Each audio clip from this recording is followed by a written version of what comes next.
I'm gonna be the first to say that I was wrong about the Potara fusion.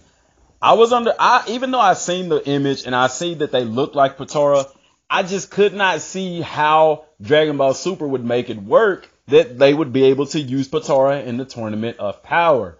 Now, I haven't watched the episode completely yet. I've just seen the translations from Herms and I've seen where where he talked about the flashback with the Potara. So I've yet to actually watch it to get more of a sense of how they came to have it or what the Zeno said about it or what the Grand Kai said about it. But this is the first time ever that I've watched Super and I actually feel like, okay, y'all pulling it out your butts now. Not to say, I'm not saying this because in defense of me being wrong, but they went into the Tournament of Power and you're not supposed to use items. But Roshi was allowed to use the Mafuba jar, and now Kel and Caulifla are able to use Potara earrings. The reason I didn't see that being a case is because, first of all, the Potaras have to come from the Kais. And what did I tell y'all in the video? I was right about that. If it was to happen, they would have to come into the tournament with it. They would have to already have it on their person. So I was right about that. But I was, in my saying of if it happened, this is how it would happen. I was right about that. But my foundational base of belief was that they weren't going to use Potara, that it was just a result of Kale, the fusion changing clothing and Kale already having on earrings and them being a female character.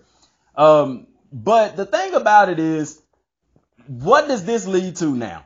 Because if they can use Potara, who's to say anybody else can? And I guess the way that they did it kind of closes the door for anybody else to use Potara earrings, simply because in order for somebody to get it now, you would have to have outside interference. Y'all see what I'm saying? So in a way, they kind of covered their tracks. Oh, we'll give them Potara, but we'll say they had it before they entered the tournament. And does that make it okay? And does this open the door for sensu beans? Which I don't think so, because in order for them to have a sensu bean, it would have to be from the outside. Not only that, but Roshi sunglasses, another thing Android 18 used.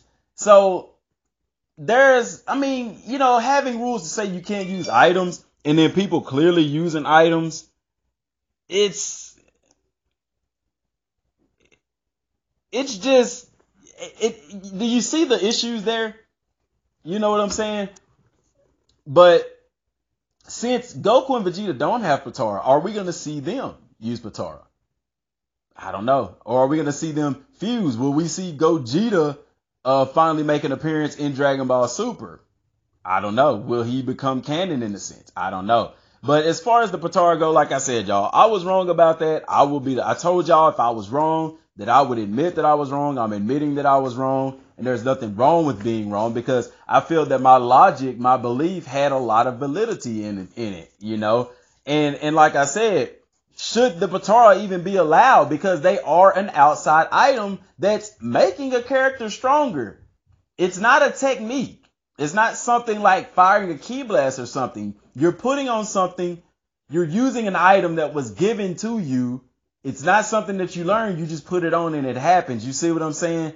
So should it be allowed? Do y'all think that it should be allowed? What are your thoughts on this? Which, they allowed it, but do you think that this is a stretch? Do you think that Super is reaching at this point? Because how can you say that you can't use items, but they're clearly allowing people to use items, changing things up. And then what is this to say that somebody from the outside can't use items?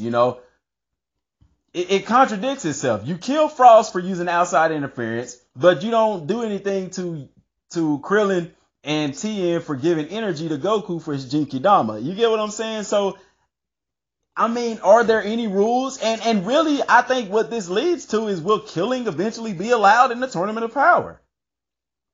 Will killing be allowed? Because here's one thing that we're missing about the Tournament of Power. Because they can't kill, do you really have people going full power? That's something to note. Because let's be real, if Jiren were to go full power, he could completely annihilate everybody in there. But it's a martial arts tournament and there's no killing allowed. So, or is even Goku fighting at full power? I don't know. You get what I'm saying? But man, this Potara thing, like it happened. I was wrong, but man, it opens up so many doors and so many questions. But I mean, it's Dragon Ball. Dragon Ball does that from time to time. Dragon Ball does things that you wonder, like, why did they go this route? That doesn't make sense. Completely contradicts itself. But it was planned because the way that they did it, which, like I said, I was correct about that in saying that if it did happen, they would already have them on their persons. And I was right about that. But that doesn't excuse the fact that items aren't supposed to be used. So why now they turn around and allow them to use items to make themselves better? And then does this rule out using a sensu bean? You get what I'm saying? What if one of them actually snuck a sensu bean into the tournament or something of that nature? Like, you see what I'm saying? Now it's basically like items can be used, and does that make for a better tournament? I don't know. Like I said, I kind of feel like it's reaching a bit. I would have liked it better had they did some kind of fusion dance or something like that, because using these items, I mean, you can look at it as cheating because it's not a technique. It's not a technique. There's no technique involved. It's simply placing something on your ear and becoming one character. Now, how long will this fusion last? It's supposed to be for an hour for non-mortals, but with the power level of Kel and Caulifla, could that be shortened? Because we know it was shortened for Goku and Vegeta. You see? And then also going forward, I kind of feel like Caulifla and Kel, or Kefla, or however you pronounce it, is going to be the one that takes Goku to the next level, or to his form that has his shirt off. Everybody thinks he's going to do that against the fight against Jiren. I don't think so. I think he's going to do that against him. And Vegeta. Vegeta's saying that, sensing Kel's power and still saying he's the strongest Saiyan in the tournament. People are like, yeah, whatever. I think Vegeta's telling the truth. And I think we're going to see that real soon.